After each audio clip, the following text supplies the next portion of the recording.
ഇതൊരിക്കലും തന്നെ ഒരു തെറ്റായ പ്രസ്താവനയല്ല, സാധ്യമല്ല. ഈ ഭൂമിയിൽ ജീവിക്കുന്ന ഒരു മനുഷ്യന് അവനെപ്പോലെ തന്നെ പച്ചയായ വികാരമുള്ള ആളുകളുടെ പ്രശ്നങ്ങൾ പരിഹരിക്കാനുള്ള അഭൗതികമായ സിദ്ധിയൊന്നും സൃഷ്ടാവ് നൽകിയിട്ടില്ല, ഒരാൾക്കും നൽകിയിട്ടില്ല. ഹൈന്ദവതയുടെ ആദർശപ്രകാരമുള്ള ഉപനിഷത്തുക്കളോ വേദഗ്രന്ഥങ്ങളോ പരിശോധിച്ചു നോക്കുക. ആ ഉപനിഷത്തുക്കളിലോ വേദഗ്രന്ഥങ്ങളിലോ ആധ്യാത്മികമായ രേഖകളിലോ ഇത്തരത്തിലുള്ള ചികിത്സാ മാർഗങ്ങൾ സ്വീകരിക്കാനോ മോക്ഷത്തിന്റെ മാർഗങ്ങൾ സ്വീകരിക്കാനോ കപടാത്മീയതയുടെ മാർഗങ്ങൾ സ്വീകരിക്കാനോ ആവശ്യമായിട്ടുള്ള പ്രമാണ രേഖകൾ നമുക്ക് കണ്ടെത്താൻ സാധ്യമാവുകയില്ല. സനാതന ഹിന്ദു ധർമ്മപ്രകാരം ഇത്തരത്തിലുള്ള ചൂഷണ പ്രവർത്തനങ്ങൾ വർജിക്കേണ്ടതാണ് എന്നും ആത്മീയതയുടെ പേരിൽ നടക്കുന്ന സകലമാന ചൂഷണങ്ങളും വ്യവസായത്തിന്റെയോ അതല്ലെങ്കിൽ ആ അർത്ഥത്തിലുള്ള സാമ്പത്തികമായ ചൂഷണങ്ങളാണ് എന്ന് കൃത്യമായി പ്രഖ്യാപിക്കുന്ന രേഖകളാണ് നമുക്ക് മനസ്സിലാക്കാൻ സാധ്യമാകുന്നത്.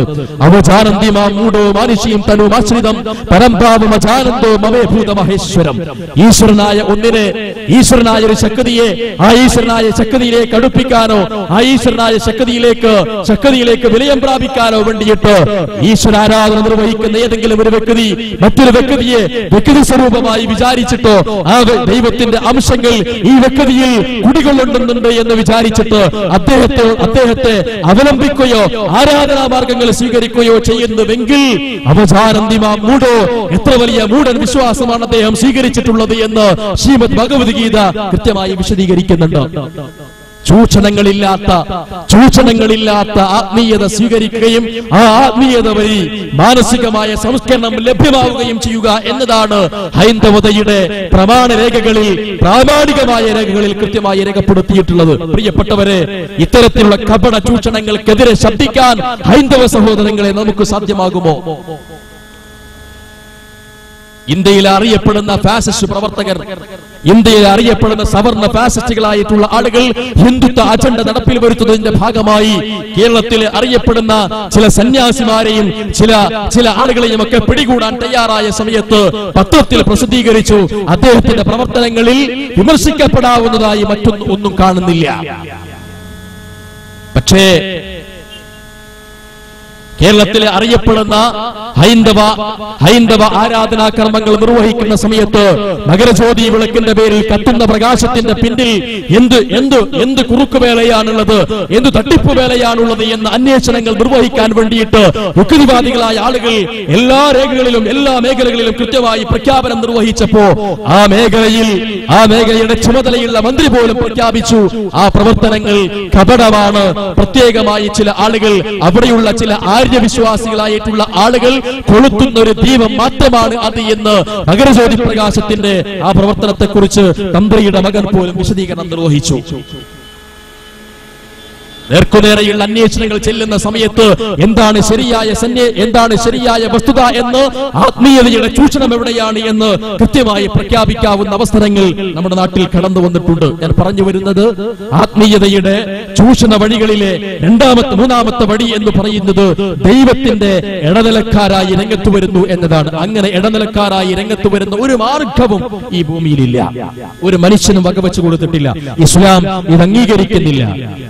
ഇസ്ലാം ഇത് അംഗീകരിക്കുന്നില്ല. ഏതെങ്കിലും ഒരു മനുഷ്യൻ അവന്റെ വക്രിയുടെ പേരിൽ പരിഗണനയോ പ്രാധാന്യമോ നൽകുന്നുണ്ട് എങ്കിൽ സിദ്ധാവിന്റെ അടുക്കലുള്ള പരിഗണന മാത്രമാണ് നൽകുന്നത്. യുദ്ധത്തിൽ പങ്കെടുക്കുന്ന വിശ്വാസിയായ ഒരു മനുഷ്യൻ ആ യുദ്ധത്തിന്റെ പ്രവർത്തനത്തിൽ പങ്കാളിയാവുകയും സത്യത്തിന്റെ മേഖലയിൽ അടരാടി വിജയം വരിക്കുകയും ഷഹീദ് എന്ന പദവി അദ്ദേഹത്തിന് ലഭ്യമാവുകയും ചെയ്യുമ്പോൾ ആ പദവിയുടെ സ്ഥാനമാനങ്ങളും ആ പദവിയുടെ പരിഗണനയും അദ്ദേഹത്തിന് ലഭ്യമാകുന്നത് ആളുകൾക്കിടയിലല്ല, സിദ്ധാവും പരിപാലകനുമായ പടച്ചതമ്പുരാന്റെ അടുക്കലാണ്.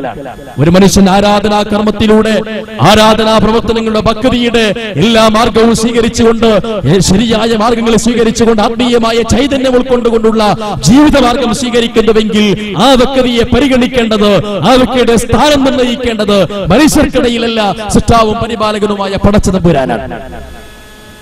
ഈ രീതിയാണ് ഇസ്ലാം മുന്നിൽ വെക്കുന്നത്. അതുകൊണ്ട് ആത്മീയതയെ കുറിച്ചുള്ള ചർച്ചാവേളകളിൽ ആത്മീയ ചികിത്സാവിധികൾ അത് ശരിയായതുണ്ട് തെറ്റായതുണ്ട് എന്നതൊന്നില്ല. ആത്മീയ ചികിത്സാവിധികൾ ഒറിജിനൽ എന്ന് പറയുന്നതില്ല, അത് ഡ്യൂപ്ലിക്കേറ്റ് മാത്രമേ ഉള്ളൂ. ആത്മീയത ഒരു ചികിത്സാ മാർഗമല്ല. ആത്മീയത ആഗ്രഹ സഫലീകരണത്തിന്റെ മാർഗമല്ല. ആത്മീയത സന്താന സൗഭാഗ്യത്തിന്റെ മാർഗമല്ല. ആത്മീയത പുത്രകാമേഷ്ടിയുടെ മാർഗമല്ല. ആത്മീയത മനുഷ്യന്റെ മനസ്സിന്റെ സംസ്കരണത്തെയും സംസ്കാരത്തെയും ബോധ്യപ്പെടുത്തുന്ന വിമോചന ആശയമാണ്.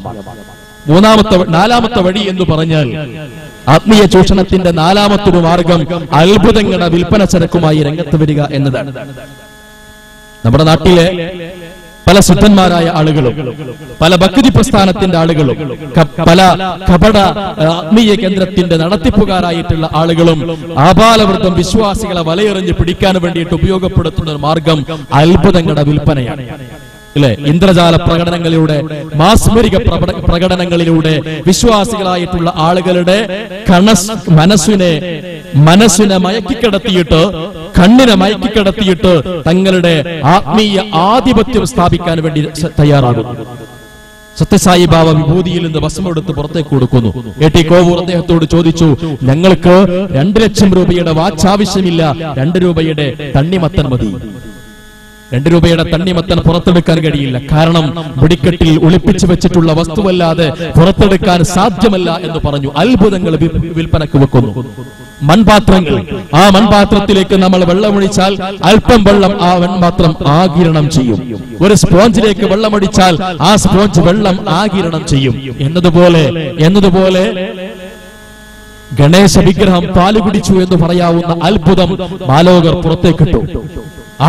കപടാത്മീയതയുടെ വ്യവസായ മേഖല നടത്തുന്ന ആളുകൾ ഗണേശ വിഗ്രഹം പാല് കുടിക്കുന്നു എന്ന ആ ആശയം പുറത്തേക്കിട്ടപ്പോ മഹാഭൂരിപക്ഷം വരുന്ന ആളുകൾ ശരിയാണെന്ന് കരുതിയിട്ട് അതെ, ഗണേശ വിഗ്രഹം പാല് കുടിക്കുന്നു, അത്ഭുതം അത്ഭുതം എന്ന് വിളിച്ചു കൂവി. ശാസ്ത്രത്തിലെ കാപ്പിലറി സിസ്റ്റം പ്രകാരം, ഒരു തത്വപ്രകാരം വെള്ളം ആഗിരണം ചെയ്യുന്നു എന്നതിനപ്പുറത്ത് അതിലൊന്നുമില്ല.